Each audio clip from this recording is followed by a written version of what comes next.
Karibu Kopro Media popote pale ulipo. Langu jina ni Joyri Edward. Kama ni mara yako ya kwanza kuungana nami, basi ni kuombe subscribe ili usikose taarifa za kitaifa pamoja na kimataifa.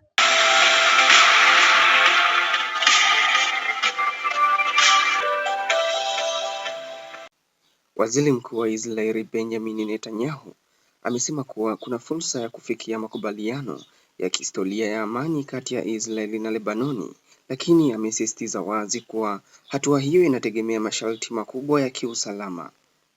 Akizungumza leo, Netanyahu amesema kuwa Rais wa Marekani Donald Trump anatarajia kumwalika yeye pamoja na Rais wa Lebanoni katika juhudi za kuendeleza mazungumzo ya amani, hatua ambayo haijawahi kushuhudiwa kwa zaidi ya miaka 40.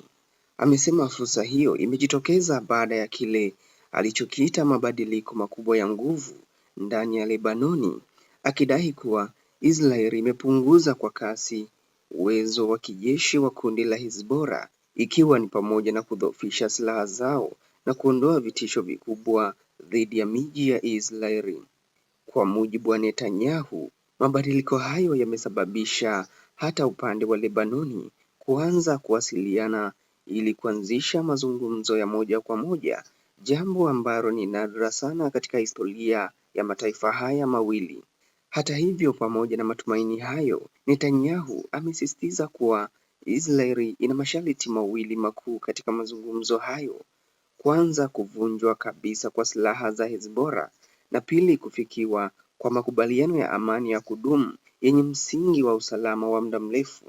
Amesema pia kuwa kusitishwa kwa mapigano kwa siku 10 sio ishara ya udhaifu, bali ni hatua ya kimkakati ya kujaribu kusukuma mbele mazungumzo hayo. Kwa upande mwingine, ameweka wazi kuwa hakukubali masharti yaliyotolewa na Hezbollah, ambayo ni pamoja na Israeli kuondoka kabisa katika maeneo ya Lebanoni au kurejea kwenye mipaka ya kimataifa, pamoja na kusitisha mapigano kwa mfumo wa kimya kimya. Netanyahu amesisitiza kuwa Israeli itaendelea kubaki katika eneo maalum la kiusalama ndani ya Lebanoni, ukanda ambao amesema una urefu wa takriban kilomita 10 kuanzia baharini hadi maeneo ya milimani karibu na mpaka wa Syria. Kwa maelezo yake, uwepo huo wa kijeshi unalenga kulinda raia wa Israeli dhidi ya hatari ya mashambulizi ya ghafla pamoja na mashambulizi ya makombora kutoka karibu na mipaka.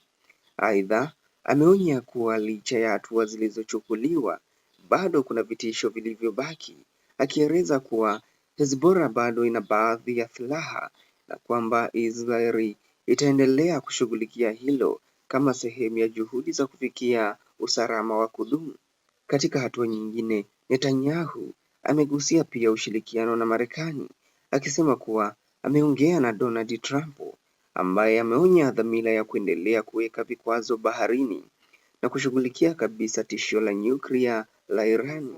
Kwa mujibu wa kauli hiyo, hatua hizo mbili, kushughulikia silaha za Irani na kuimarisha usalama wa Israeli, zinaweza kubadilisha kwa kiasi kikubwa hali ya usalama na diplomasia katika eneo hilo kwa miaka ijayo. Hata hivyo, pamoja na kauli hizi, hali bado inaendelea kuwa ya tahadhari, huku dunia ikisubiri kuona kama mazungumzo haya yataweza kuzaa matokeo chanya au yataishia kuwa sehemu nyingine ya mvutano wa muda mrefu katika eneo la Mashariki ya Kati.